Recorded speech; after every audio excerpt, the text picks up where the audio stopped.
Toronto. VK on the beat. Check. I'm in Toronto where you wanna get the city love. I'm from Toronto where you wanna get the city love. I'm in Toronto like we wanna get the city love. My city love me back for my city love. I'm in Toronto. Welcome to episode 1519 of Toronto Mic'd, proudly brought to you by Great Lakes Brewery, a fiercely independent craft brewery who believes in supporting communities, good times, and brewing amazing beer. Order online for free local home delivery in the GTA. Palma Pasta. Enjoy the taste of fresh, homemade Italian pasta and entrees from Palma Pasta in Mississauga and Oakville. The Toronto Maple Leafs baseball team, the best baseball in the city outside the Dome. Join me August 4th at Christie Pitts. I'll be recording live at 2 p.m. I'm also throwing out the first pitch. No foolin'. RecycleMyElectronics.ca. Committing to our planet's future means properly recycling our electronics of the past. And Ridley Funeral Home. Pillars of the community since 1921. Today, making his Toronto Mic debut, is a hairstylist to the stars who once shared a bottle of scotch with Ed McMahon in the back of a limousine. It's Gary Chowen. Welcome, Gary. Hey, Mike. How you doing? Happy to be here today. Gary, my job is to sit back and extract stories. I can't imagine how many stories. I bet you we could record a 4, 5, 6 hour episode and leave some good stories on the cutting room floor. We could do an LP or a book. Yeah, I'm sure. With leftover. Yeah, now a mini-series. Why are we thinking one episode? This should be like a 10-episode arc or something in the Toronto Mic archives. But my friend, you are a Gary. I am well aware they're not making any new Garys. I just want to tell you, you're the fourth Gary to come on the show. Gare Joyce is a Gary. Gary Cormier and Gary Top, the two Garys. You're the fourth. What happened to all the Garys? Where are the young Garys? Yeah, it's one of those names that have gone by the wayside. What's funny, Mike, is that when I used to get credits on Sonny and Cher show, a friend of mine said, put 2 R's in your name. It takes up more space on the screen. Oh, so Gary Shanley did that, right? Didn't Gary Shanley put 2 R's in his name? Yeah, he did, actually. Okay, yeah. see? So it took up more, even though it's 1 R, but on television, I always used to use 2 R's. Oh, that's funny. All right, so you dropped Sonny and Cher. We're going to get to Sonny and Cher very early in this episode. I will shout out former Raptor, and I say this even though he's a free agent. He could theoretically sign and still be a Raptor, but I don't think he's going to be a Raptor. But former Raptor Gary Trent Jr. is only 25 years old. I think he might be the world's youngest Gary. 25. I have phone messages older than that I haven't returned yet. Good God. Yeah, I was going to do one of my Ed McMahons now that I know. We're going to get to the Ed McMahon story. There's so many stories we're going to get to. You're going to have to promise something to me, Gary, though. I want you to drop name after name after name. I want you to drop these names like they're hot. Don't hold on to any names. Just drop them all. Okay, I'll pick them up when we finish. No, leave them there. Okay. I want them to be there when we're going to record tonight at 5:30 in FOTM cast. I want all those names just littered in this basement. You promise me? Done. Good. Okay. From what I can remember, anyway. Well, that's my job to extract those things. Extract. Okay. All right, let's go back, if you don't mind. Let's go back to the 60s here. Just set the table here. How long have you been cutting hair? I've been in the business 59 years and have survived so far.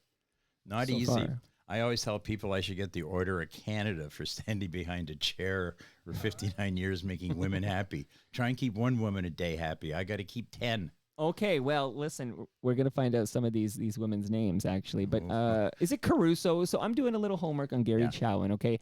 In the 1960s, in Yorkville, there's a salon called Caruso's. Caruso's. It was one of the most famous salons in the world in the 60s. There was probably 3 great salons. There was Alexander in Paris, who did all the kings, queens, royalty of Europe. Kenneth in New York, who was the big society hairdresser who did, the Kennedys and so forth. And Caruso's here in Toronto on Bloor Street, which was right across from Varsity Stadium, the Royal Conservatory of Music. And it was an incredible, incredible place. I was like 13 maybe when I went to work there as a shampoo boy. And in those days, those guys, they were like rock stars. They had three-piece Lou Miles suits, drove convertibles, dating all the hot models. You figure, how bad can this job really be? So it just kept going. So is that near Avenue Road? In Yeah, Bloor? it was Okay. between Avenue Road and Bedford, and I can recall the Bloor Street streetcar in those days. Yeah. We were like right in between the two stops at Bedford and Avenue Road, and the conductor would stop the car outside the salon in El Caruso's, and it would basically like empty. Wow. Okay, big deal. Caruso's in the 1960s, and you were there, and that's very young. Like, how do you get a gig at 13? My father knew Mr. Caruso, and my father said, look, maybe you should get a part-time job after school. So he contacted him and got me a job as a shampoo boy on Saturdays. I went in, and then I just kept going in, and then they couldn't keep me away. But did you have a passion for hairstyling? No, not at all. Not at all. Okay, so at it's like the a time. chicken and egg thing. Like, because you're Yeah. there, you catch the bug. Yeah, it just caught on, and I started doing it. And what was really crazy is how I started practicing there was very few people know the salon was above a place called Frederick's lingerie store on Bloor Street, very high end. Hey. And as it turns out, it was a front for a call girl, high class call girls that this lady was running. High class And there was call a girls. back staircase to the salon. And I can remember these gorgeous looking European women coming up the back staircase, and I would do their hair in the morning when I was like 14 or 15. Okay. And they'd all say, we're just starting work, Gary. We'll come back later. And they always gave me a few dollars. Okay, I need to do an episode on the high class call girls in this city back in the 60s. Like, that's a scene I It need to know did more about. exist. I believe it. Yeah. Of course. Absolutely. Now, the word salon, I need to ask you about the pronunciation of this word. So I'm listening to you now for all of, 5 minutes, and you say salon. I say salon. Is this another word I'm butchering? Is it salon? Tomato, Levine. It's Okay. of no difference. Say brewery for me then. How do you say brewery? Brewery. Okay. You said it right, so you get yourself some fresh craft beer from Great Lakes Brewery. I'm going to take up drinking again. Well, so you quit drinking. Oh, geez. I'm keeping that beer then. I had a PhD in it. No, you never know. I might make a comeback. Oh, well, you have guests, right? I can trust you. You won't wake up in a ditch tomorrow, Gary, No. if I give you that no, Great no, Lakes. no. Okay. I might wake up in a foreign country, which has happened before, but... Okay, that's another story we'll uncover boy. here. Okay, we're just warming up, everybody. I'm just doing my stretches here. We've learned about the high-class call girls going to Caruso's. So you're there. Now, where do you work today? Sorry, I want to say it your way. What salon will we find you in today? I am working back in Yorkville, where I was born at number 100 Yorkville in the original Mount Sinai Hospital, Okay. which is now, I think, the Chanel building. I am now at a place, wonderful, wonderful people I'm working with called Salon Raffaello at 132 Cumberland, directly across the street from the Big Rock. Okay. And I know it well. ironically, I had that salon in the 1960s. We had a salon there, and I'm back at it. So I've come full circle. Can you compare the Yorkville scene from the 60s that you remember to the Yorkville scene today? For us youngsters who only read about it. Absolutely no comparison. It was fun. It was great. The characters. Now, as I call them, the Yorkville in crowd, they're all in debt, insecure, and totally insignificant to me. It's a joke.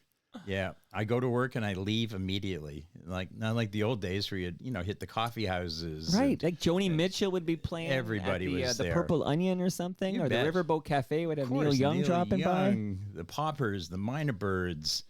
Everybody was there. Wow.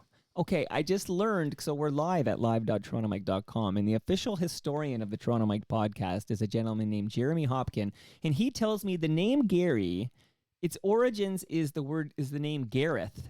So Gareth became Gary. Did you know this? You must have known this as a Gary. I thought it came from the word garrison. Okay, well, we have to Fort. fact check this. I got to get Yeah. Robert Lawson out of the bushes. He can fact check all this. All this is going to happen behind the scene. You're in for a fun ride here, Gare. Anyone ever call you Gare? Oh, no. Yeah, sure. Okay. I have a lot of nicknames. Okay. But yeah, Gare. Basically, a lot of people call me GC. GC. Oh my goodness, so many names I have to choose from here. By the way, my hair was cut by Andy the barber at your neighborhood barber shop here on love it. Lakeshore, and it might be the polar opposite of going to a Yorkville salon. No, it's an act, man. I mean, a haircut's a haircut. So how am I doing? How's Andy doing with my hair? Is my hair okay? Looks great. Okay, You got thank a nice you. full head of hair. Yeah. I mean, I would love to have that. Well, listen, that's why you're here. You're Mine's here to- deserted me. Good God, man. But you're holding on. Yeah, it's a visual. Okay. It's Is the that little. is that the Donald it's Trump? the What's little- going on there? No, God, don't even mention his name to me. I'll get up and leave.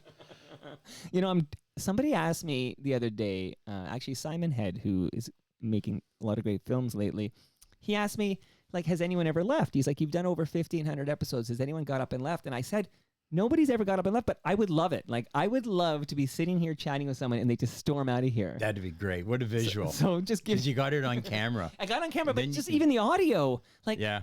it's never happened, but I would love it to happen. So Gary, if you want to get out and storm out, you'd just be making my day. No, I'm pretty well here for the duration. I might even hang here all day. What's You're for comfy. lunch? You're comfy here. Yeah, I well, you like know it what's here. for lunch? Palma pasta lasagna. Oh my God. I got one in the freezer for you. What a Gary. low-cal snack. Jeez. We got to fatten you up, buddy. Yeah, well. Come on, you're fading away on me I got here. beer and pasta. All right, let's cut to the. I've warmed you up enough. Here it comes. You get a call to go to California. Is that correct? That is correct. I need the story. So you're young teenager working at Caruso's, and you're not only working on the high class call girls, but you're working on some pretty. I'm betting some pretty rich and famous clientele. I'm betting, but you get a phone call to get your butt to California. Tell us why. What's going on there? Okay, so I had a friend of mine who is now deceased, my mentor in life, a gentleman by the name of Larry Robbins, who was the manager at Caruso's. So it's a couple of gentlemen from Los Angeles, Chris Beard and Alan Bly, two hugely successful producers. Can we pause? I'm so rude. Except you said Chris Beard. I gotta ask you, is this the Gong Show creator? That was created in my living room at 3 o'clock in the morning. I had a house on Forest Hill Road. Chris and I had smoked a little bit of good marijuana. And he goes, hey, what about this idea I have for a TV show? And he went on to give me the premise of The Gong Show. And I looked at him at 3 in the morning. I said, that may be the most stupidest thing I have ever heard in my life. Don't ever tell anybody that again. Well, he sold that to Chuck Barris, I think, for $3 million, the idea. But the original Gong Show came from a friend of Chris's. The name escapes me, in Australia, where Chris was from. Gentleman used to he directed Top of the Pops in London, England. Great old rock show in the sure. old days. And so he did the Gong Show, but Chris took it from him and ran with it here in North America. But that's okay. So now the fact that you just dropped a name, just getting yourself to California here, and it's Chris Beard who created the Gong Show. People think Chuck Barris created the Gong Show, but no. Chuck buys this idea or That's whatever correct. from Chris Beard. Okay, Yeah. now you may pick up your story. Okay, so anyway, they came up here to do a replacement for the Ray Stevens show. The Andy Williams show Okay. in Los Angeles. And because in those days you'd shoot 26 episodes and then they'd run 26 episodes repeat, so you had your 52 years, as opposed to now where they shoot 8 episodes and call it a year. Right. So they came up here to do the Ray Stevens show, and they hired Caruso's to do the hair for the show. And so I became very close with Alan Bly and Chris Beard. They had, the Dick Van Dyke Show, and Wow. they had finished writing the Elvis. You still friends with Dick Van Dyke? Do you know Dick Van Dyke? Yeah, I've met Dick. Yeah, I've worked with him. Is he as nice a guy as he He seems? is beyond nice. Okay. I did a show with him and Cloris Leachman. Okay. There's an off-Broadway play called Breakfast with Les and Bess, where they were a married couple, radio hosts. And we spent a week at the old CFTO studios up on Scarborough, as we used to Agent call Court. That's right. We used to call them CFI Care. A much better name for us. You're now watching CFI Care. And so we shot it up there. Okay. And Dick was coming off his divorce from Michelle at the time.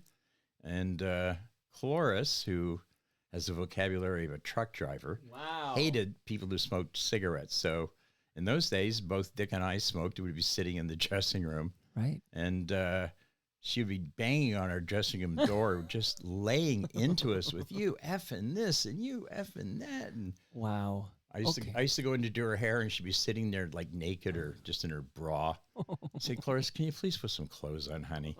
It was just insane. But yeah, Dick is amongst the greatest people you could ever want to meet. And what a talent, huh? Well, his greatest talent is that he's still alive. Yeah. Right? Yeah, and still dances and does that. He's still active. Yeah. we always say, oh, you're pushing 50, you're pushing 60, you're pushing. This guy's pushing 100. Yeah. I like long may he run, but I'm glad to hear he's a good guy. But he's evidence, okay? We now have empirical evidence. Smoking cigarettes doesn't shorten your life. Dick Van Dyke smoked the darts. Yep. The guy's still dancing a jig. Still doing it. Okay, so back to California. Okay, so anyway, they came up here, but they did the Andy Williams Summer Replacement Show, Ray Stevens, blah, blah, blah. So a year or so passes, and I get a phone call at about 2:30 in the morning. I was living with my father at the time. And no, actually, I wasn't. Sorry, I had my own apartment then. I think I was like 16, and I rented an apartment. And they asked me, how soon can you be in Los Angeles? And I said, I don't know, tomorrow? Not even knowing why, but, all I know is that they want to take me to Hollywood. So the arrangements were made, and the next day I was on a plane to Los Angeles, got picked up at the airport, taken to Sonny and Cher's house, and they said, this is who you work for, and we will see you tomorrow. We're going to Bob Mackey's, the famous dress designer, and Bob was just starting out, too. It was one of his first big jobs. He used to work at a studio, very famous place called Elizabeth Courtney up on Melrose Avenue, and he was partners with Ray Agahan, who used to do Judy Garland's clothes, Greta Garbo, and on and on and on. And so the next day, there I am, and amongst all these people. Okay, we got to slow it down for a moment here. Okay, what was it like? Like, no longer with us. Shout out to Ridley Funeral Home. But what was Sonny Bono like? And tell me about Cher when you first meet Cher.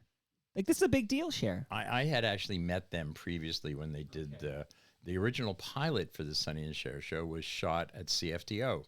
So we are going to have to, maybe after we get you back to Toronto from California, we're going to have to spend some quality time in aging court. That's what we're going to do. Okay. Is there such a thing as quality time in aging court? Well, we're going to find out, okay? Because I have some bizarre questions for you. Wink, wink. Okay.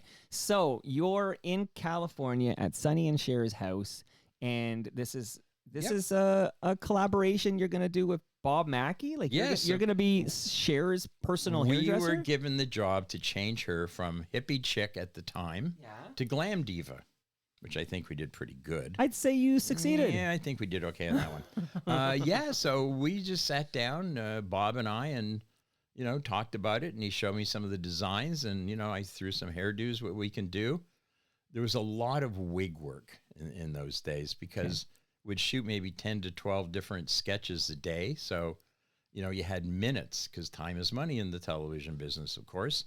So you have like minutes before you can get them back out on stage. The hair people are the last people to get them. Wardrobe, makeup, and then into hair. And you got the floor director coming out. We need her. I just got her.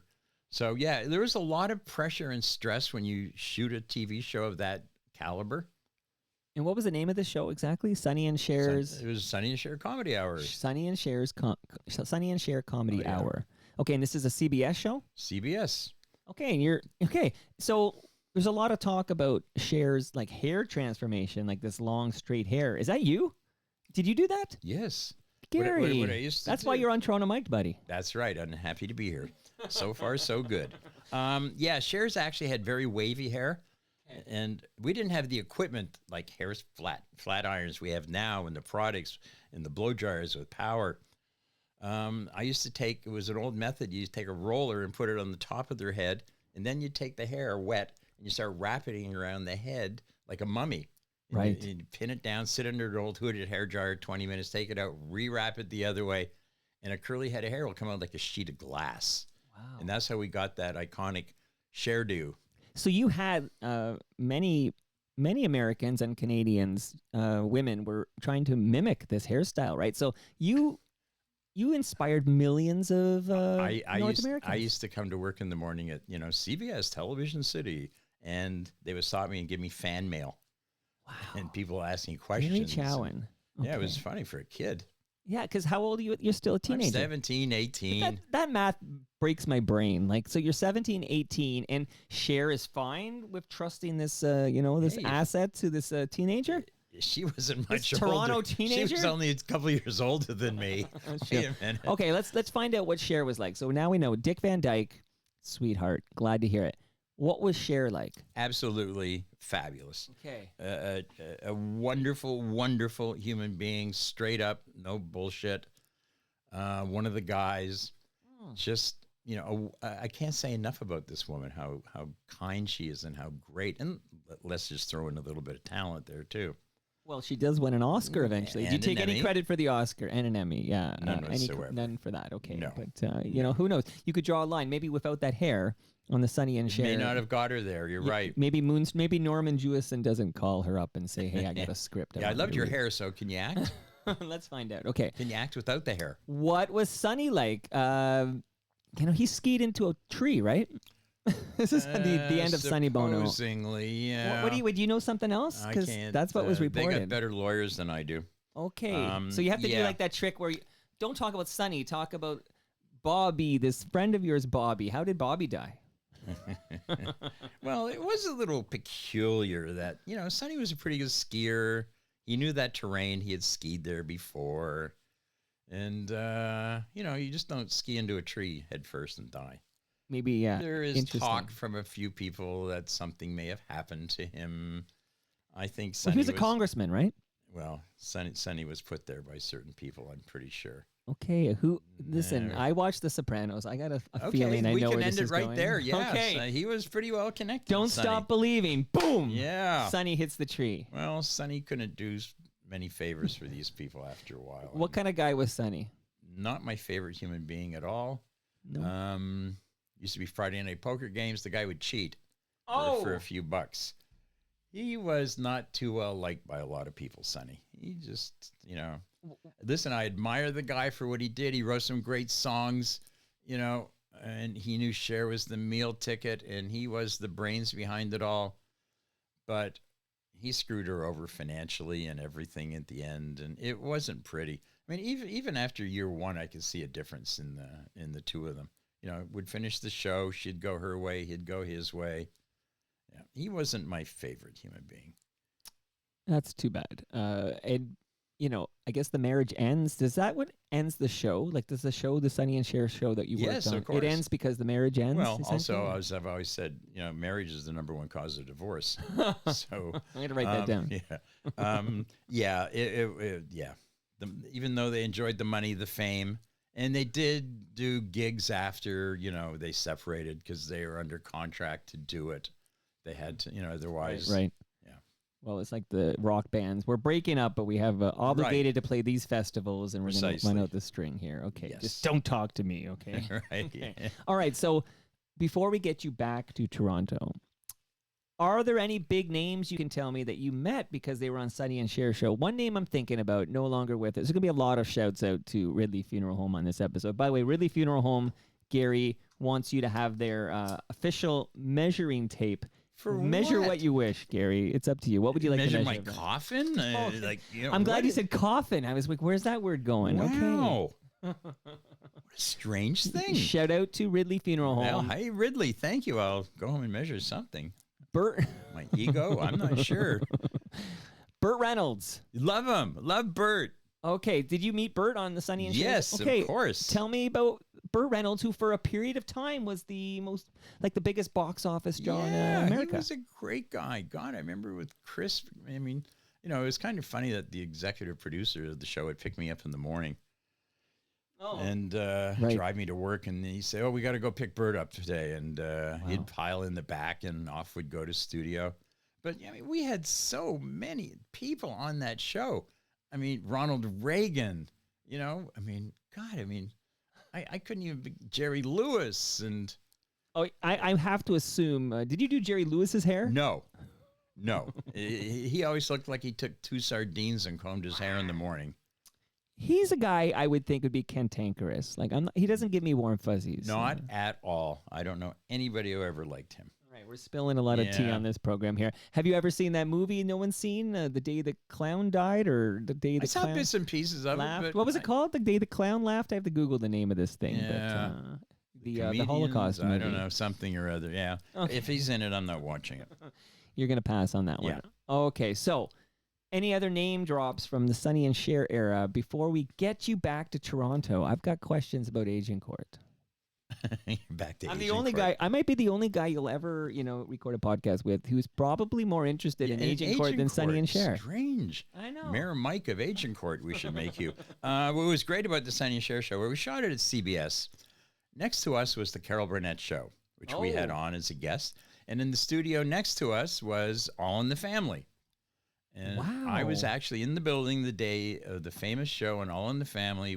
They had Sammy Davis on. Wow. And Sammy came into our dressing room that day. We were shooting at the same time. Yeah. Say hi. And the building was absolutely electric. And it became one of the most famous shows on television. It was when Archie and, Sammy Davis hooked up. Oh, and they hooked up. Yeah, that's a show where if you're going to put together a list of greatest sitcoms of all time, It would it's have to be almost there. always number one. Is Yeah. All in the Family. Yeah. Norman Lear only passed away last year, I think. Mhm. Speaking of guys who, pushing 100, he might have hit 100. I can't remember. But great show. Were you friends with any of these cast members, like Carol O'Connor or anyone? Yeah, I used to go over and watch them rehearse. And the rehearsal halls at CBS, which are on the other side of the building, which you need a cab to get to, it's so big. The rehearsal halls, there was vending machines out there, and Sally Struthers always used to hit me up for quarters so she could buy chocolate bars. Well, that's funny. She never, ever repaid me either, now that I think of it. Well, it's not too late to get that money. Well, no, I don't think I think I might be working more than her. Well, and also all her money goes to help animals, as I God bless her. recall. And that's a good cause. Let her keep my quarters. She can keep your quarters here. Now you're young. You're still a teenager. You're now meeting. You're hanging out with Burt Reynolds, for goodness sake, Sonny and Cher, and I'm wondering why you even come back to Toronto. Like, you seem like you should have stayed in L.A. Like you're Hollywood gear. I'll be very honest with you. I got sent home by certain people who were connected to Sonny. When they were getting divorced, I actually got a phone call from somebody. And he said, I think it's time you went back to Toronto. I'm hearing you're getting phone calls from certain, publications, Silver Screen Magazine and Inquirer, offering you some money to spill the beans, because who knows more than anybody else but hair and makeup people. Wow, gear. And so I phoned a friend of mine and said, so-and-so just called me and told me, it's best I go back to Toronto for a while. And I'll never forget the words that were said to me. He says, be thankful he phoned you. He likes you. Okay, you could have woke up with a horse head in your bed. Well, let's not go to that extreme, Mike. But I knew the message from these people, and I'd had enough. It was just brutal at the end, being there. Well, who needs to deal with those people? Again, I'm a Sopranos. simple man. I do hair. You're a hairstylist to the stars, and there are stars in Agent Court. Yes, there are. Okay, so that's wild, that story. I would pull at these threads. I'm sure there's more to that story, but maybe that's the sequel when you, I on think- your deathbed, you're going to tell me Yeah. that one. Yeah, that'll be Okay, my, so many years from on now. my headstone. No, when you're in that bed and they say, okay, Gary, you've got It'll it. be in my book. I'm calling it Therapy. Are you working on a book? I am a little bit. I've got Okay, little so- things written down. I'm calling it Therapy because I'm a therapist. This is like the teaser trailer for the book then. When this book comes out, there's I'll going to be a come lot on your more show stuff. and we'll read Okay, it together. and I just want to know about these guys who paid you a visit. I think it's time you take a little vacation. Okay. You go home. Don't fit me for cement shoes. That's what you're right. saying. I don't want to Yeah, sleep with the I fishes. don't look good in cement. No, Luco Brasi. I don't want to follow right. his lead Sleep on with the this. fishes. Right. Okay. So you come back to Toronto, and of course you're born in Yorkville. You're a Toronto guy, and I'm doing the math. You're still young. I'm young. You're still young today. I still didn't know what I wanted to be when I grew up. So how do you get involved with what's going on with CFI Care, CFTO, Agent Court, the productions there? Well, ironically, it's funny. You're right. I ended up back in Agent Court where it all started because Bly Beard used to come up here and shoot all their shows. We did the David Steinberg show, the Bobby Vinton show.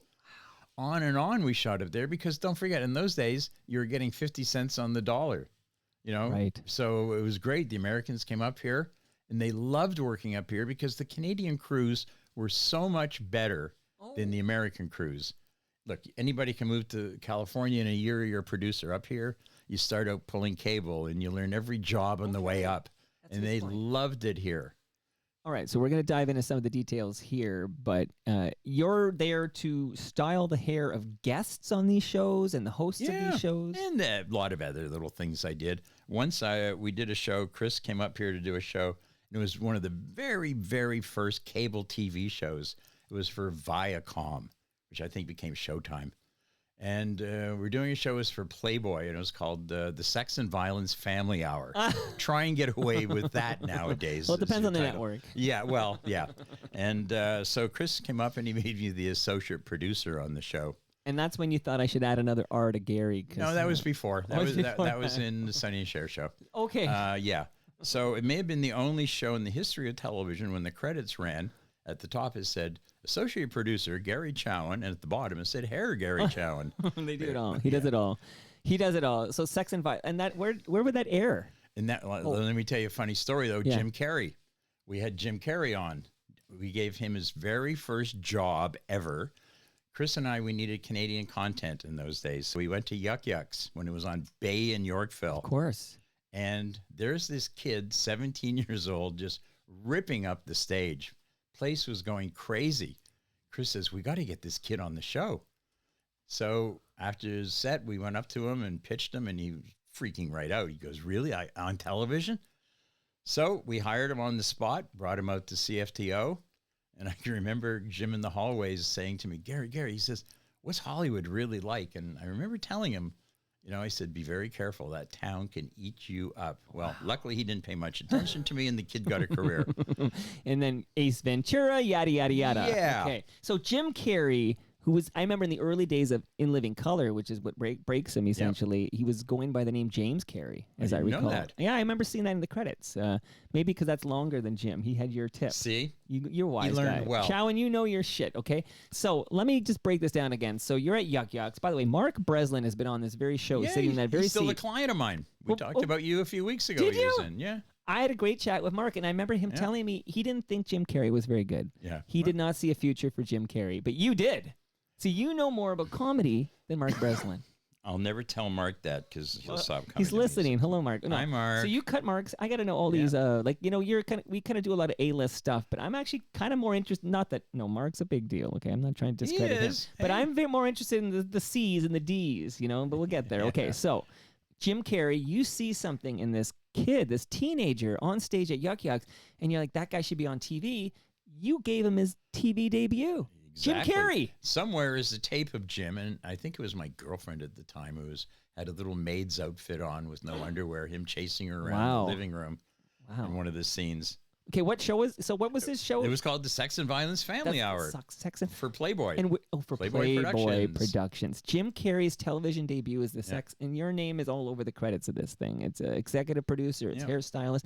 Okay, the Jim Carrey story might be more mind-blowing than the Sonny and Cher story. I think that's like the billing number one. Okay. So I'm glad we got it on the public record here. Forever, when people say, is Jim Carrey an FOTM? That means friend of Toronto Mike. They'll be going, no, but the guy who gave him his TV debut, Gary Chowen, is an FOTM. Yeah. And shout out to Mark Breslin. We like Mark. We all like Mark very, very much. Okay. So there's a question on the live stream while we've got you in aging court now. And we're going to cover a lot of bases here. There's another FOTM that you're very tight with from that era.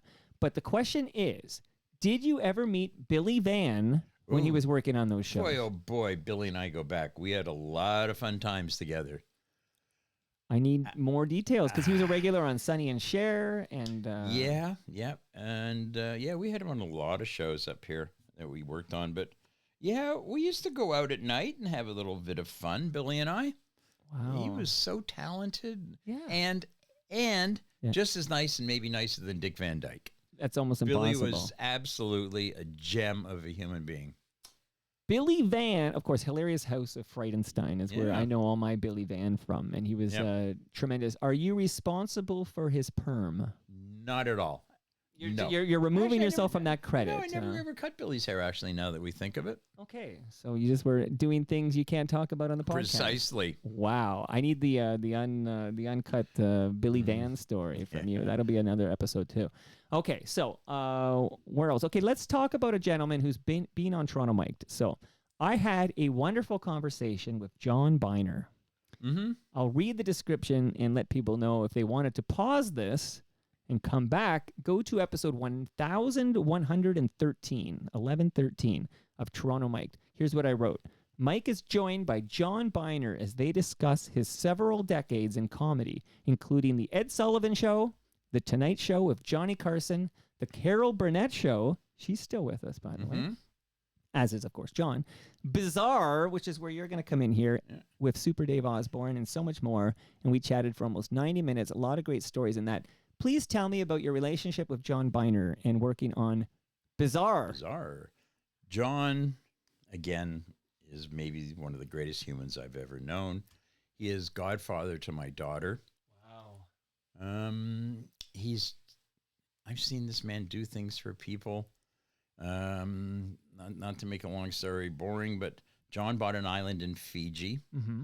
When he finally got some money, bought a 200-acre island in Fiji. Right. There was a family there who took care of his island. They had they lived on the mainland, and they had a daughter who was born with no arms.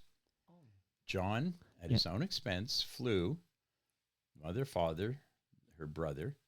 These are people who have never been down the road 2 miles this way or that way. Right. They live in like Hoopersville, nowhere down in Fiji. That's Yiddish. Flew them. That's Yiddish. I know that term from Mark Hebscher, who I co-hosted a show for 5 years. Love it when I hear Yiddish. Yeah. Keep them coming. Okay, so make a long story miserable. John flew them to California, paid all the medical expenses at UCLA Medical Center, so this girl could be outfitted with arms. Oh my goodness. Tell me how special a human that is. You know, I knew he was special when he agreed to a 90-minute chat with me. That's how I knew he was special. But this story, I'm glad you're sharing this story because while John's still with, how is he doing though? It's been a few years. He's doing great. I spoke to him last week. Because he's pushing 90. Yeah, it was his birthday last week. Okay, happy birthday to John Biner. Happy birthday, JB. I'll tell you, I loved watching Bizarre. But I watched it on WUTV. CFT. Where was I watching? I was watching where I didn't see boobs. Oh, you didn't see the HBO the Showtime version? No, so tell me how that worked, please. Like, did you shoot certain scenes We had two different twice? versions of Bizarre. Tuesday morning in studio, we did nudity.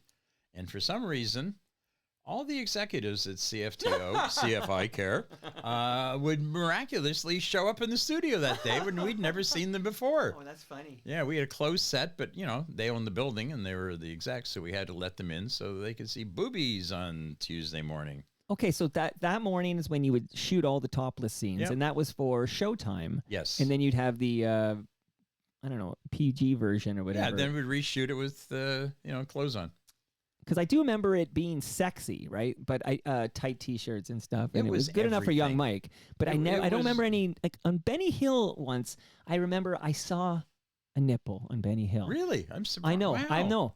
And some people like, really? I'm like, no, I promise you, because I was like, and you know your nips, right? I know. I was like 10 or 11 years old, and I saw this you were nipple glued. because they had it on. That was on WUTV. Benny Hill show was aired on WUTV, and I would watch it every day. And I saw the nipple, like a shower scene of these, and I saw the nipple, and it was amazing.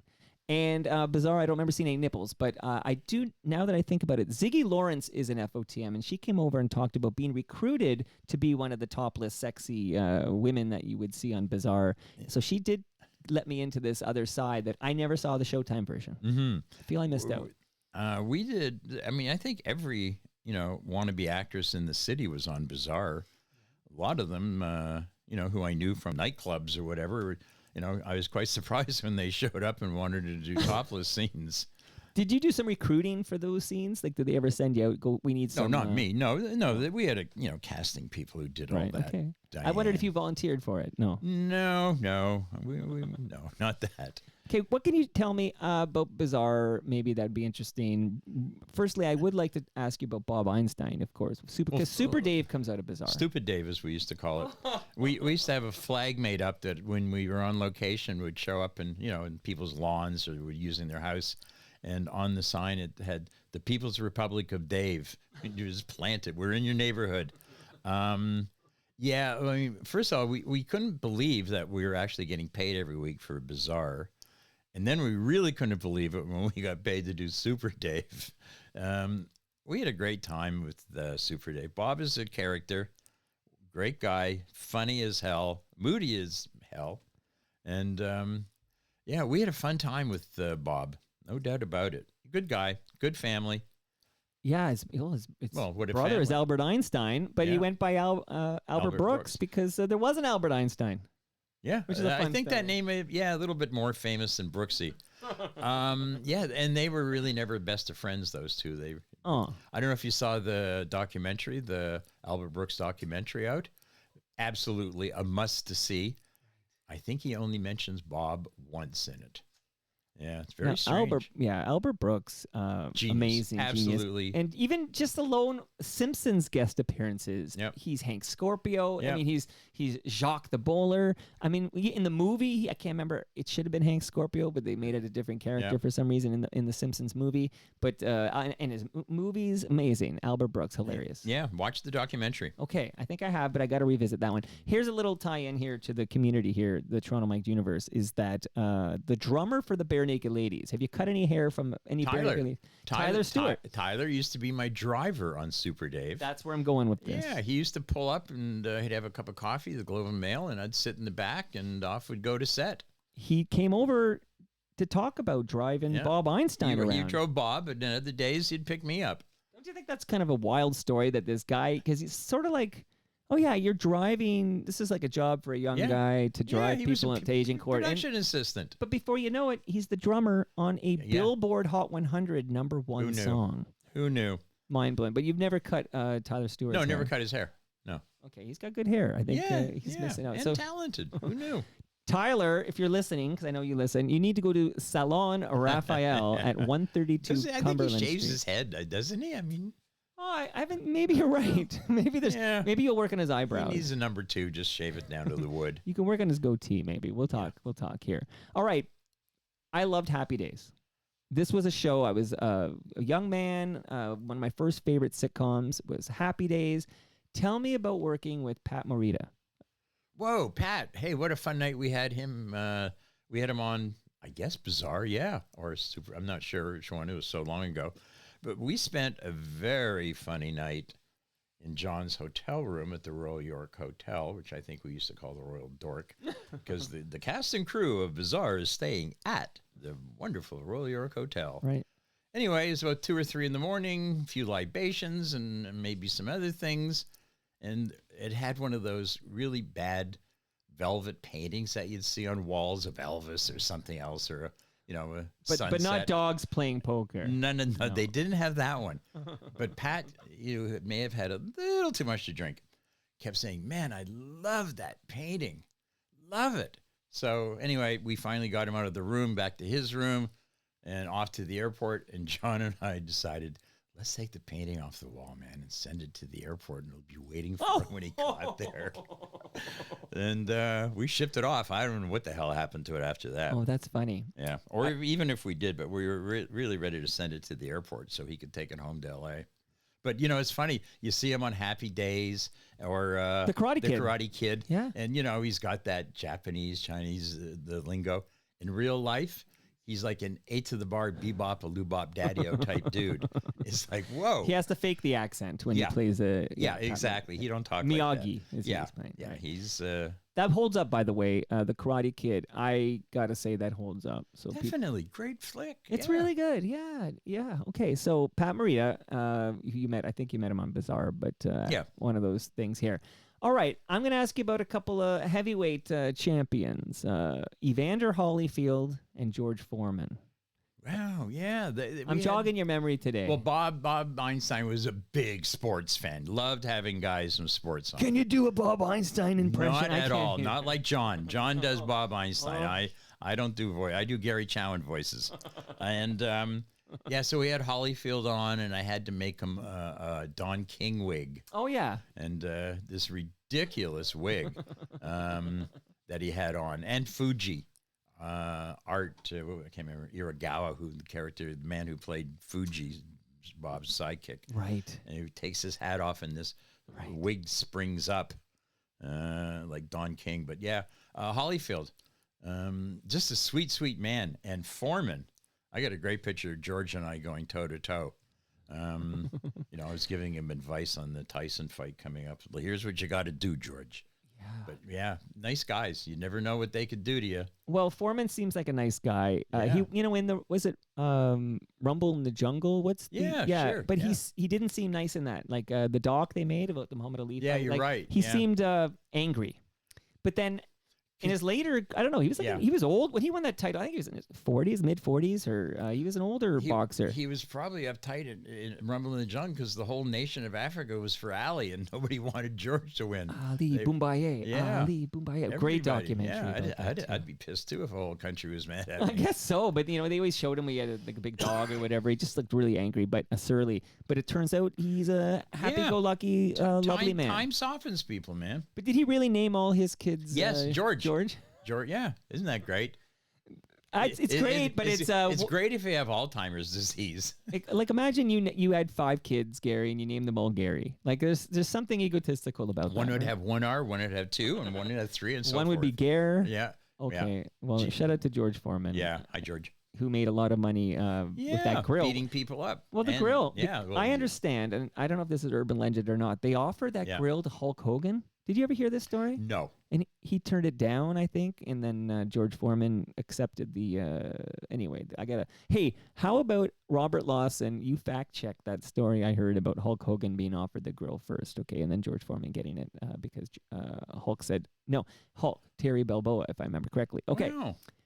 I have a little bit of a memory, but it's wrong half the time. That's why I have a fact checker. I want to get these. It's things called right. sometimers. Sometimes you remember, sometimes you don't. Then you get most timers, and then you're done. Okay, so we did shout out Ridley Funeral Home already, but just before I give you another gift, is it true that you have fixed the hair of a deceased person before? Yes, I did.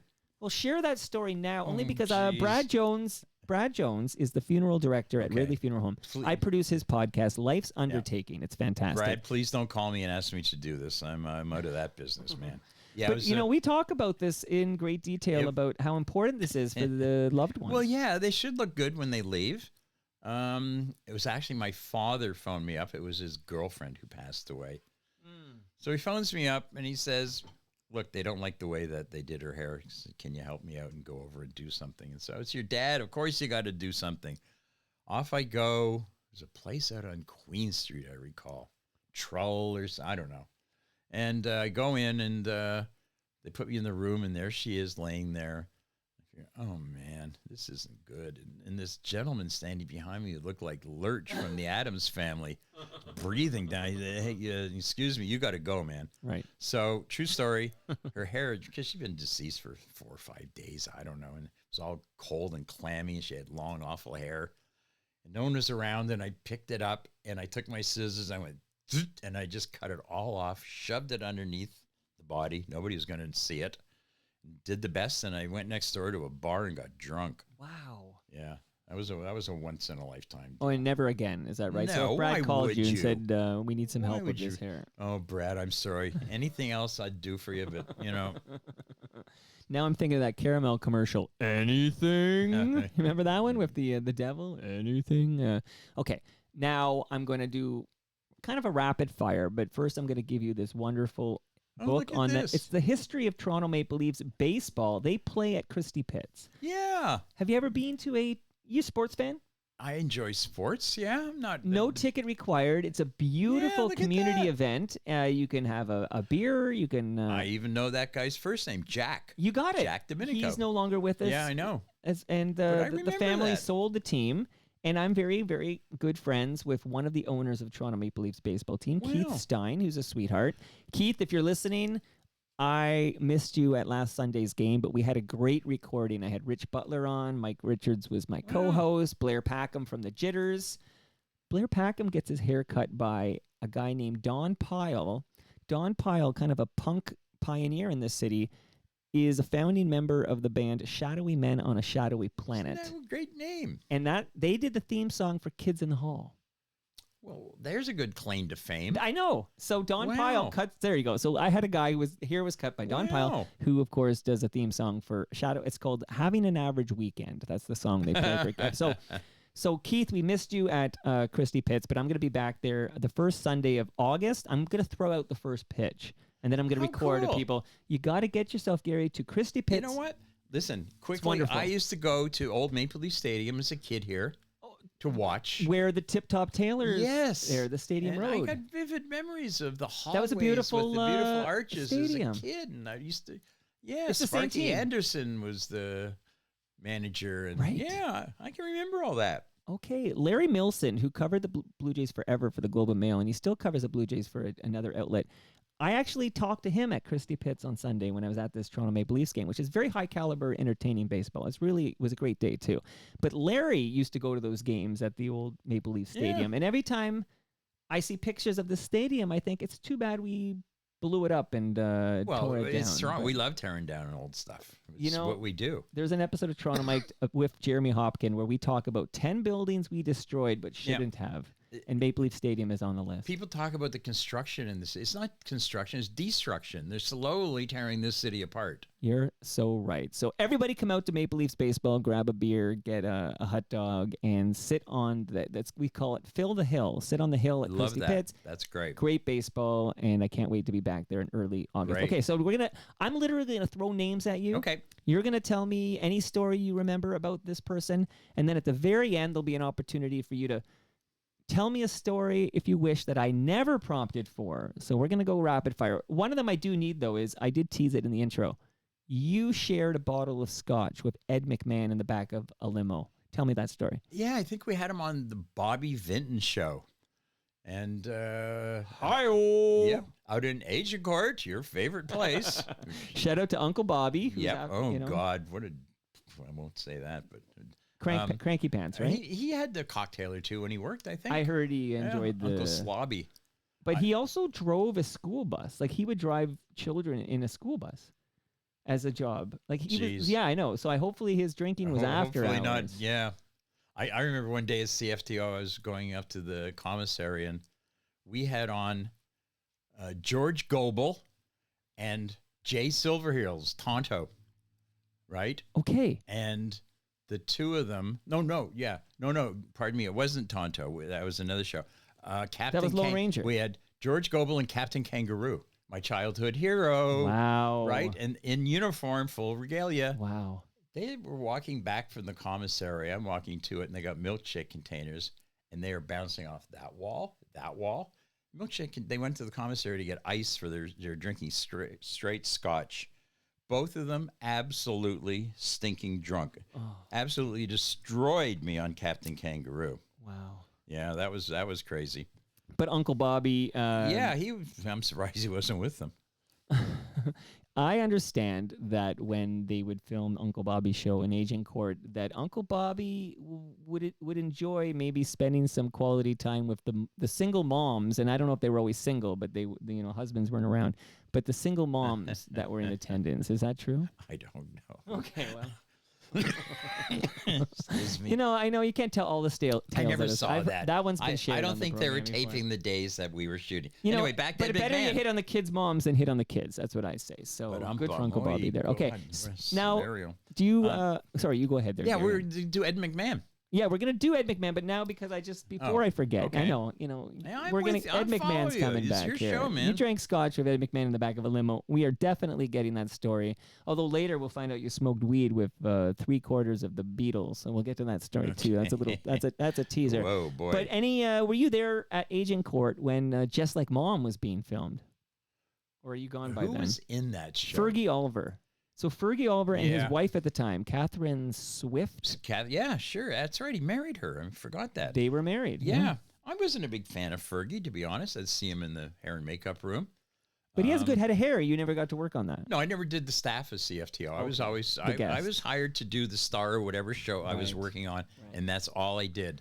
What was it you didn't like about Fergie? Attitude, ego. Mm. I'm just thinking. You read the news, man. Lighten up. Harvey Kirk Yeah, was he a was great doing, guy. and it was sports, right? Which is the toy department. Yeah. You're not even doing the hard hitting news. You're a sports No, reporter on exactly. CFTO. Okay. Shout out to Paul Burford, who created Just Like Mom. And they had a different host for the first year, and then Fergie came in. Paul's been on the program. People can find that in the feed. Fergie's been over Fergie Oliver's episode is the only piece of media he's done in quite some time, and that was a wild visit. People can hear the Fergie Oliver episode of Toronto Mike, but now I need the Ed McMahon story. Okay, so anyway, we had him on the show, and I think they were all staying then. The hotel deal was Hotel Toronto or something on Richmond Street. And Ed wanted to get back to the studio, and the driver had left, and we arranged. I made a phone call and got another limo in for him. And I said, well, I need to ride back to Toronto too. So we get in the back of the limo, and he pulls out. He's got a little bag he's carrying with, and just personal stuff. And he pulls out a bottle of Johnny Walker and says, "You want a drink?" Woo! Hey, well, hello. I hear he liked the sauce big too. time. And he drank often on the Tonight Show. Yeah. But what's really sad is he died broke. Yeah, it was really a sad ending for his life, a man like that. And that is too bad. You know, definitely. He's probably calling you right now. Is that Ed McMahon? His lawyer phoning me. From heaven. Sorry, yeah, it's he's my like, text. I should have turned my phone off. That's okay. That's okay. All right. So more on the Ed McMahon? Or Yeah, he drank about 3/4 of it, and, we poured ourselves out of the limo. But it was just fun sitting there with Ed McMahon. Of course. Yeah, and you can dine on that story for the rest of your life if you shared a bottle of scotch of Ed McMahon in the back of a limo. At least I would, okay? Okay. Morgan Freeman. Love him. Worked with Morgan. We did a movie in Federal Penitentiary. God, I can't remember. The name escapes me. It was a true life story starring Jeff Fahey. And Morgan played the warden of the show in this movie. It was a made-for-TV movie. We shot it live at CFDO in Agincourt. There you go. We had to do in a federal penitentiary, shoot the penitentiary stuff, which was inserted into the live telecast, and it was directed by Dan Petrie, who did Playhouse 90, right, and directed HUD, and Good Canadian Boy. Love the name drops. That's before Morgan Freeman became the Morgan Freeman we know him today. Yeah. He was on his way up. Yeah. Because did you know he did another prison movie called Shawshank Redemption? Yeah, he did that after. I think he learned from our show. But I know one thing. It wasn't fun being the hairdresser in a federal penitentiary. Oh. I went up to my friend the next day, and they said, look, I think I need danger pay. Right. I didn't know you could put certain words together in a sentence. I had a few things said to me because we were right in with the general population. Wow, Jen is like Oz, man. And we had George Zundra in that, who was in that movie with Sharon Stone. We had a lot and he of was on people. Law and Order, right? Yeah, Early. great actor. Yes, because I remember I was a big Law and Order fan for the first 10 years, and he was like an OG Law and Order guy. Wow. Yeah, he was in it. Jeff Fahey, who did Lawnmower Man. He played, and him and the director actually went to Huntsville, Texas, to watch the execution, because the movie was called The Execution of Raymond Graham. It was about a prisoner they executed in Huntsville, and they actually watched the actual execution. Wow. So they could film it properly, and Jeff could do the proper movements. Whew. Yeah, scary movie. And I was cutting Morgan's hair in the prison barbershop, and had these three gentlemen who were residents of the prison, chained to a bench, watching me. Giving a running commentary of this white honky cutting one of the brothers' hair. Ooh. And then they said, hey, man, can you, because they were going to be in one of the scenes that we were shooting later. Oh, like an extra. Yeah. That's not bad. So they said, Makes it authentic. They said, hey, man, can you shave our heads so we look bad in this? And I'm thinking, really? Finish Morgan. He goes to set. I get out my big shears, and I mowed these three guys down, just shaved them bald, left them sitting there chained to a bench. Man, these stories, you do need to write a book, these stories. Okay. I, like many of my generation, we'd come home from school, and in syndication on the television would be Leave It to Beaver, and we would watch it. It's funny how that was, you watched what was on TV before this on-demand universe arrived. I can't imagine my kids like, oh, I'm just going to watch this show from what would be the equivalent from the 1980s or whatever. So Wally and the Beav, Tony Dow. Yep. Shout out to Ridley Funeral Home. And Jerry Mathers. Tell me what it was like with these guys. Well, of course, same thing, coming home from school, watching Leave It to Beaver, and then getting to work with them. Jerry Mathers, the Beaver, had the personality of a chair. Oh! And Wally, we spent a day, man, just having a great chat. He had a company in California called the Deck Doctor. He built decks. And just the most sweetest man.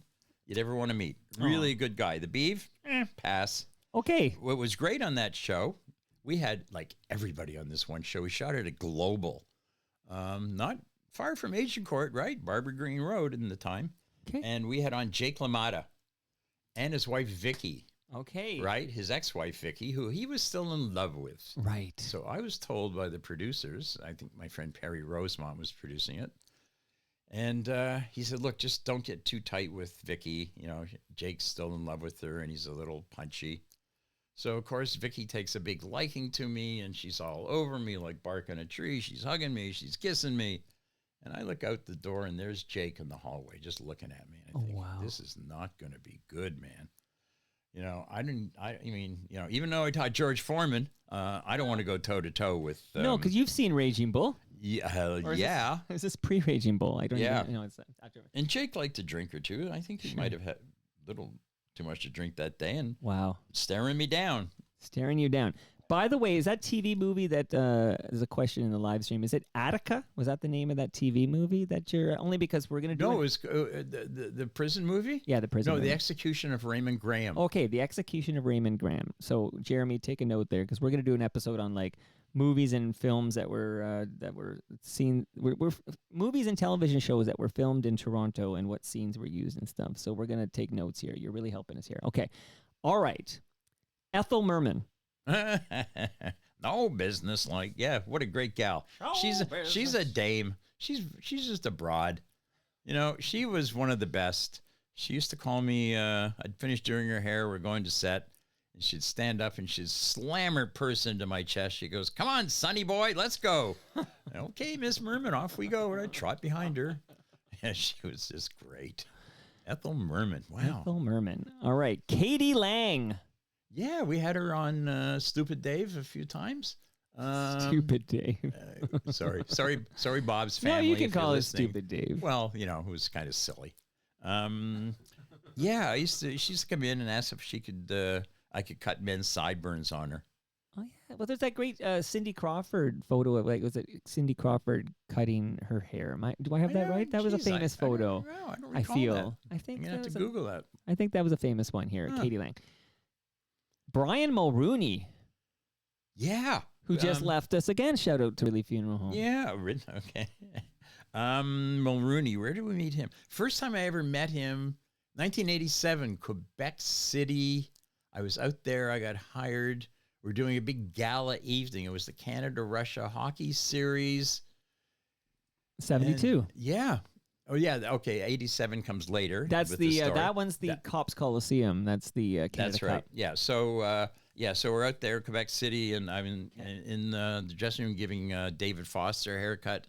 Gretzky comes in, Mulrooney comes in, asks if I could just clean him up a little bit. Very briefly. Now we cut to when he was leaving Power, and they were bringing in all the other delegates to run against Kim Campbell and John Campbell Charest. became PM. Yeah. Right, Charest was starting out his political career.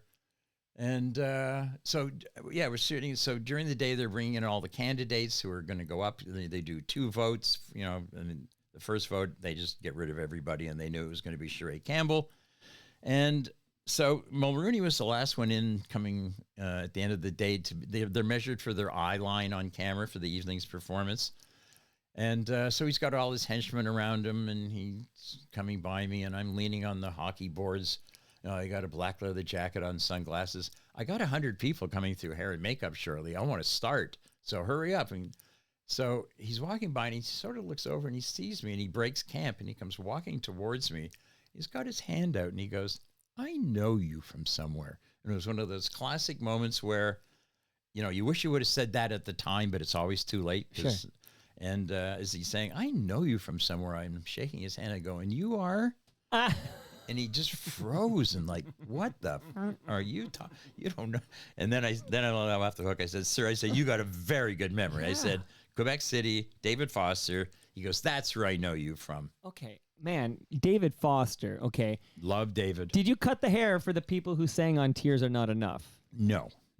Who got that gig? I want to know. Nobody. I think they just your stuck own it. hair. In those days, it all looked like they just stuck it in the Cuisinart and went out on set. Oh, that's funny. Okay. But you mentioned Wayne Gretzky. Did you cut Wayne Gretzky's hair? No. Okay, No. because Wayne Gretzky tells a story that he would go to California and babysit for Alan Thicke. Oh God, Alan. Have you heard this story? Yes. Like Robin Thicke, I guess. I guess that's who Yep. is being babysat Yep. by Wayne Gretzky. Yep. Tell me about your relationship with Alan I Thicke. knew Alan when he first came to Toronto, and this is at Caruso's. Okay. Going back into the 60s, Alan had come from Kirkland Lake, Elliott Lake. His very first job in the entertainment business was, and Alan used to look like, remember My Three Sons, the TV show with Fred McMurray? They I used to know have of a it. kid named Ernie, one of Okay, yeah. their sons, and he had the little bangs and the little bottle glasses. That was Alan. Wow. He looked like Ernie from that TV show. And his first job was to sit on the back of the bus Mm-hmm. and play folk songs for the Miss Canada pageant contestants, Wow. these girls. And he had an old wooden guitar that only had 5 strings. 6th string was broken. He didn't have the money to buy a new one.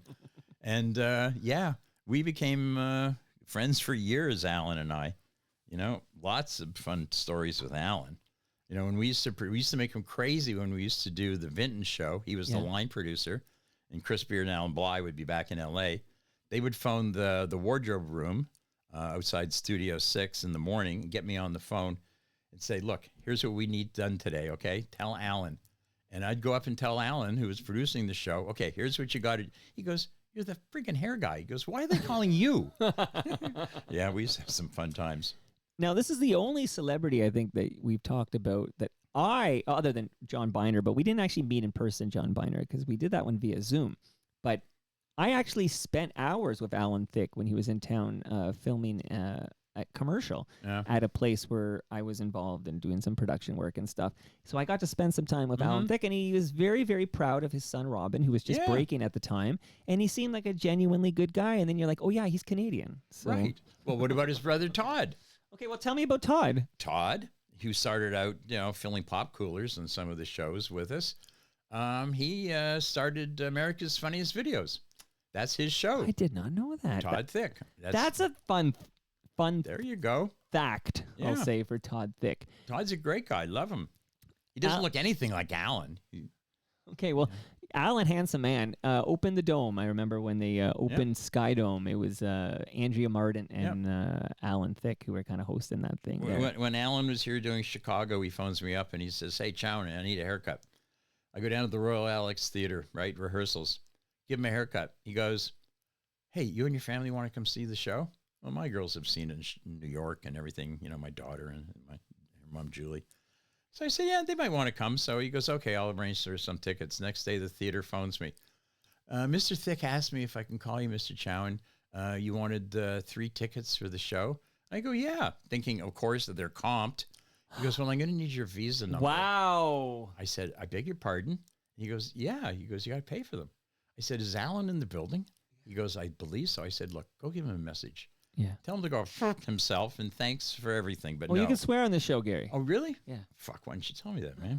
No, I wouldn't. I'm too polite in case my clients are listening. Oh, my goodness. I'm going to swear soon with a different story, but Okay. that reminds me, and I'm not going to name names here, but I wanted to experience Toronto Argonauts football at BMO Field because they had just moved from the Dome.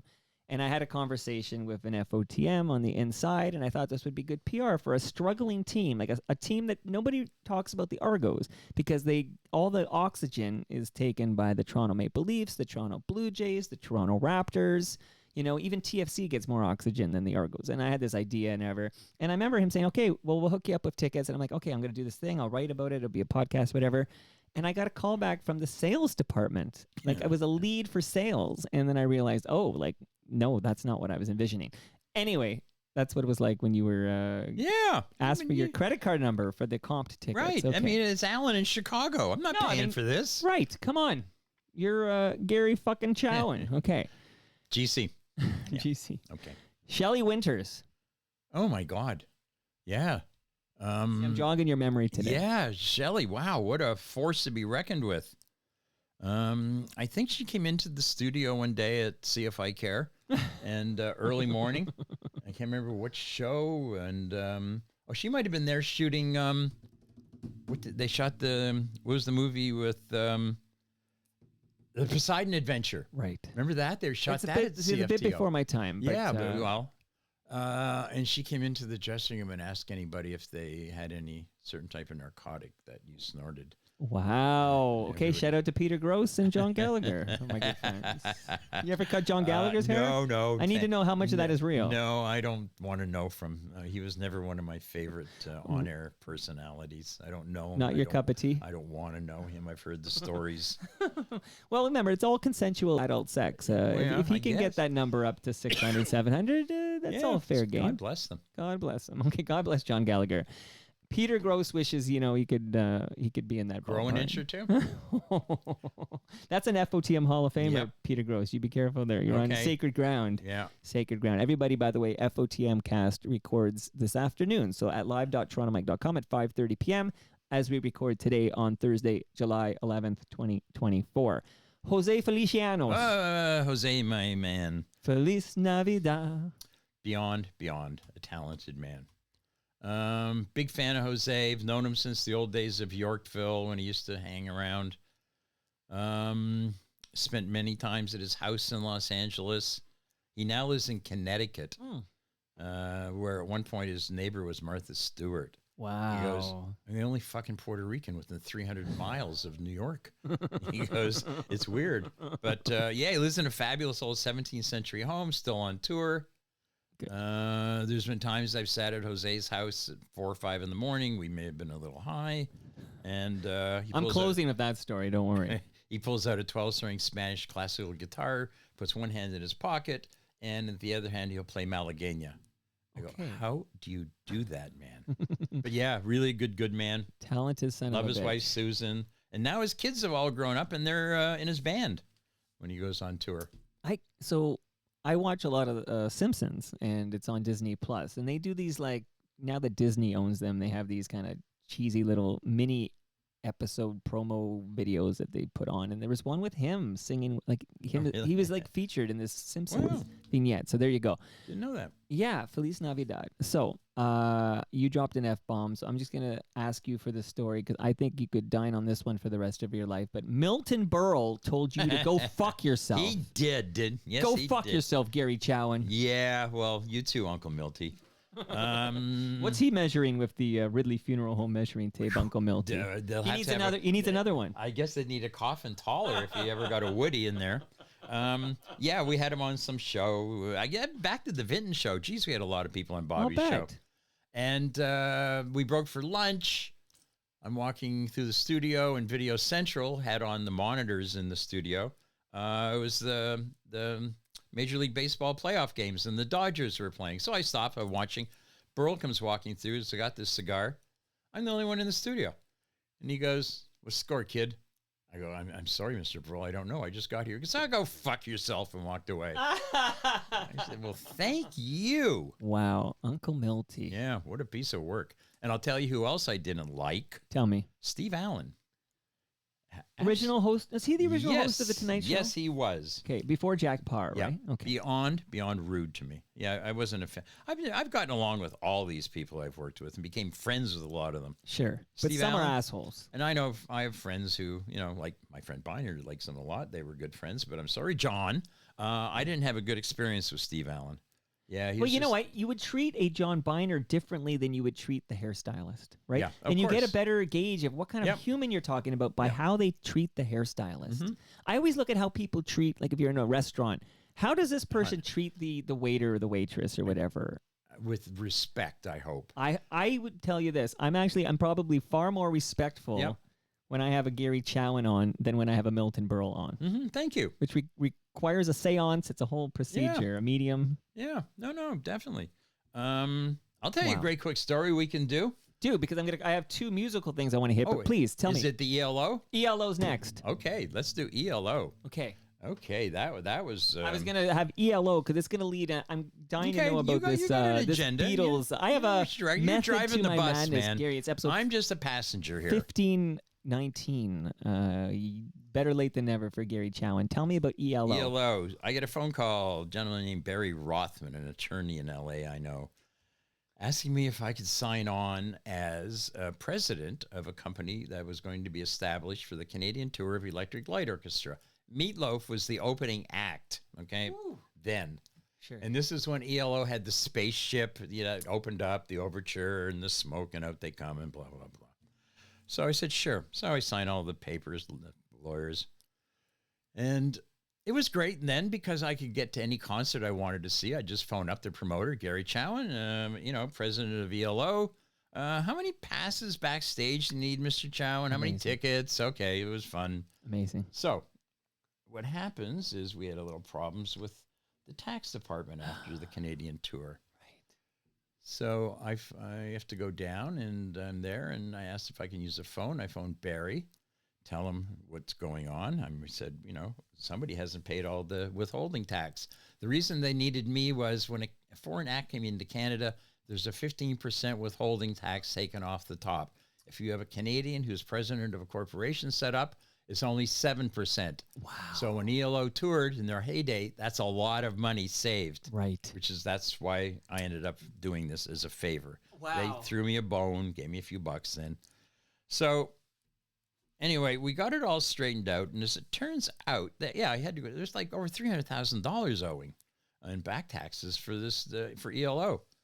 And it turns out the promoter, who I will not mention his name, was taking all the withholding tax, putting it in his own personal bank account, collecting the interest on the money. Nice, man. Pillar of the community, I may add.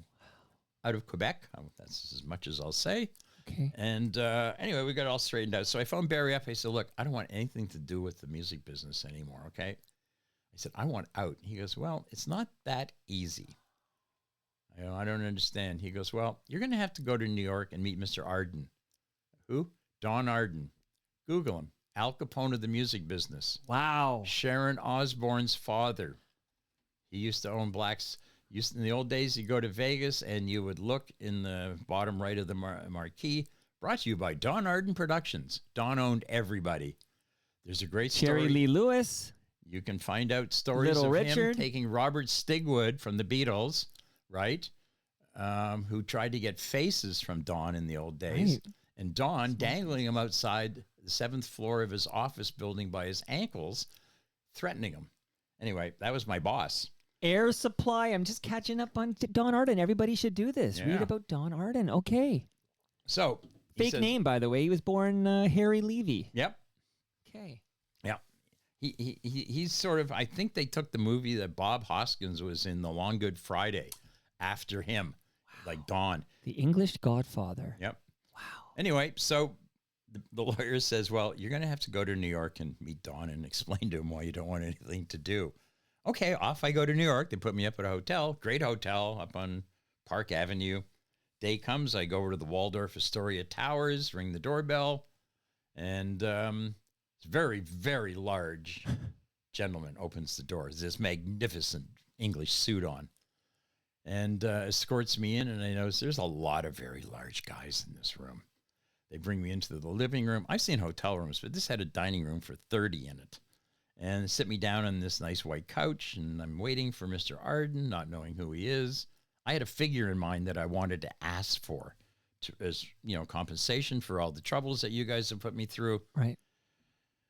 So before I see Don come around the corner, I see a cigarette holder, followed by this munchkin, bald-headed guy, square like a piece of granite, and he's got on this magnificent floor-length Chinese robe in this long fucking cigarette holder.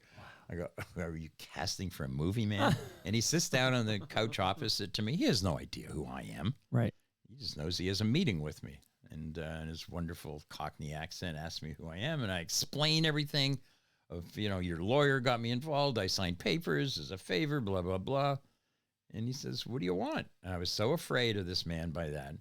I blurted out half the amount of money I wanted. Oh, no. And he got up and nodded and walked out of the room. That was my end of the music business. That was it for you. That was it with the ELO. So I'm catching up here. Don Arden, completely a fascinating character. And Yeah. it sounds scary as shit. But in 1979, one of Don Arden's great successes was Black Sabbath. Yes. And they fired Ozzy. That's right. And his daughter, Sharon, Yep. entered a relationship with Yes, she Ozzy did. Osbourne. He sent her to collect money that he owned. And Sharon weighed 300 pounds then when I knew her. Right. And Right. Ozzy, not being too stupid, fell in love with her and married the boss's daughter. Yeah, and then she took over the management Yep. from her dad, and Don Arden was livid. And then apparently... Yes, he did. Okay, so the next time Sharon visited her dad, Don Arden, his vicious pet dogs savaged her. She was pregnant at the time and lost the child. Sharon eventually married Ozzy Osbourne and had no contact with her father for 20 years. Wow. Okay, there's a lot of stuff I got to catch up on here. Oh, yeah. Look at you bringing the heat. So I know how I want to close, but if you ignore a story that might I heard Ringo Starr's birthday was the other day. So if we ignore that story, because we'll close with that story, is there any other story, like on your way here, Gary, you're like, I hope I get a chance to tell this story. Is there anything you want to share? This is the moment. Okay, so Because I don't want any regrets. I guess we could do the Beatles story. All then. right, so you may as well end up with that since it was Ringo's birthday. Cut 2. I'm in a recording studio late in the morning with Bonnie and Delaney. They were a big Delaney Bramlett. So we're in the Google 70s this here, guy. right? What era are we in? Early 70s? Yeah. Okay. Delaney So Bramlett. Post Beatles. Incredible songwriter. And him and his wife had a big act, and they did all the big music festivals. Okay. Friend of mine was friends with them. We ended up at a recording studio. The phone rings. It's John Lennon. John Lennon. Phones. They were good friends. He was friends with Delaney. Okay. And you answered this phone? No. Okay. I'm in the studio. They came and got Delaney and said, hey, John's on the phone. Turns out he's in town. He phoned the house. They said he's in at United Recording, very famous recording studio in Hollywood where we were. Okay. And he says, hey, we're just up the street from you, man. Why don't you come up? Yeah. Delaney comes in, says, hey, okay, let's go. Up we went, walked up the street, a couple of blocks up to Sunset, wherever they were recording the studio. Walk in, and there's the Beatles, minus Paul McCartney, because he was still in London in drug charges, marijuana. They wouldn't let him out of the country then, or into Canada. So you walk in, John Lennon, who you knew was going to be there, but George Harrison and Ringo Starr are also there. Of course, This is after the Beatles break up, so the whole idea that you could have, if it wasn't for some stupid, antiquated law, like you might have had all four Beatles there. Yeah, I wish we had iPhones in those days. Imagine that, sitting there, getting that picture.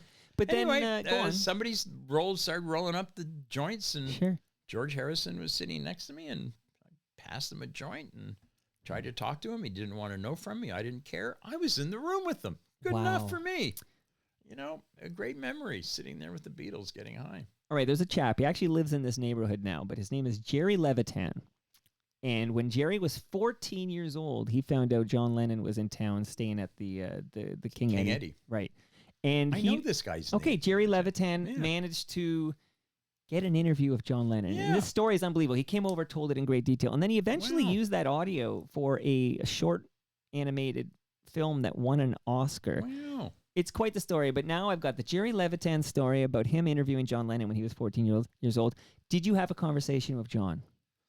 Briefly. It was, hello, how are you? This is Gary. And all right. Was like, what about Ringo? Like, who of those three seemed the most... I was a kid. I was like, 17. They didn't want to know. I wasn't a musician. I was just like, hanging on with these guys. But forevermore, you could say, I smoked weed with John Lennon, George Harrison, and Ringo Starr. I can't say that. Maybe I should get a T-shirt. Well, yeah. You need a T-shirt. You need a tattoo. Oh, man. This virgin body? So you have no ink on you? No. Inkless. I'm inkless as well, and I think that's now the new rebel act. Because I'm on the waterfront trail every day, and I see so much ink. And I know there's been a lot of ink because from the 90s there was a lot of ink, and excluding people from the Army or the Navy or whatever, it all kind of blew up. I remember in the early 90s, a lot of ink, but nothing like today. It's so rare. I see a pair of legs on the waterfront trail with no ink on them. It's like, whoa. So you have no ink. You're never going to get a tattoo. Virgin ink. I'm not. No, not even one that says piercing. Nor piercing. Okay, No, because that's a little less. No, I would do that. I have done that, but you could get a tattoo that says "I smoked weed with John Lennon, George Harrison, and Ringo Starr." Not Gary, gonna happen. Can anybody listening get their hair cut by Gary Chowen? Anybody can. Just phone. Go to GaryChowen.com, my website, and phone numbers are there. And I'd love to have you in. My rates are so fair. people keep saying, "Why don't you raise your prices?" Because I don't have an ego that big. Actually, I would get my hair cut, but I mean, Andy's got great stories. Okay, I'll come here and do your hair. Would you? I We'll don't know. do it on air. Andy might cut you. No. Yeah, I don't want to. Well, half of the head goes to you. Half of the head goes to Okay. to Andy. And what about your friend at Ridley? He must have to get some too one day. Brad, if you're listening, Gary Chowen should cut your hair. But I mean, will you even cut someone's hair if they say salon instead of salon? I don't give a shit. I really don't care. You come in, you can bring your dog. I don't care. 132 You just got Cumberland hair, I'll Street. do it. 132 Salon Raffaello, GaryChowen.com. How did Yorkville lose its way? I want to go back to this. I had Jane Harbury over, and she's talking about working at the Riverboat Cafe Yeah. and this scene. And this is so foreign to somebody my age who only knows Yorkville as Yeah. the land of like designer labels Yep. and la-di-da, hotty-toddy bullshit. Right. Bring back the spirit of the 60s Yorkville. Well, you know, quickly, when Yeah. you say the riverboat, we had a salon right above the riverboat, like later on in life, before Right. they tore Yorkville down. And there was always a great rumor about the wall that's behind the wall that was signed by everybody who ever worked in the riverboat. Wow. So then Gord Martineau, who you've had on the show. Absolutely. Gord and I used to share a house together years ago. Okay, I feel And, like we didn't talk about that. Yeah. Okay. So I phoned Gordy up. I said, "Hey, why don't we do a story? You know, because we're vacating the building because they're tearing it down to build the Hazelton Hotel. Right. Like this is Geraldo Rivera shit. Yeah. We're gonna take the wall down. Broke into the vault of and Capone. let's see if there's anything. There wasn't. It was a big myth. Big myth. Very disappointing. Love it though. Yeah. And that brings us to the end of our 1,519th show. You can follow me all over the place at Toronto Mike, Twitter, Blue Sky, you name it. But go to torontomike.com for all your Toronto Mike needs and to see, to find past episodes and past guests and all that jazz. Much love to all who made this possible. That's Great Lakes Brewery, who you got your beer. Got my beer. Gary. Palma Pasta, your lasagna's in my freezer. I'm covered for dinner, man. And a tape measure to Tape measure, that's see how from big my Ridley Funeral girth Home. goes. Shout out to Uncle Milty. Recyclemyelectronics.ca. That's where you go if you have old tech, old electronics, old cables. Don't throw them in the garbage. The chemicals end up at our landfill. Go to recyclemyelectronics.ca. And of course, the Toronto Maple Leafs baseball team. Go to the website, find out when they play. They have evening games during the week as well, but Sunday afternoons at 2 o'clock. That's a great time to get your butt to Christie Pitts. Great baseball, great ambiance. I can't wait to be back there in early August. Maybe I'll throw a strike when I throw that first pitch. Come by and find out. See you all later today when Cam Gordon and the VP of Sales, Tyler Campbell, drop by for the second quarter's FOTM cast. We have a lot to discuss. We'll break it all down. This episode we just recorded is actually Q3, so we won't talk about that, but we'll talk about that one in a few months. See you all then!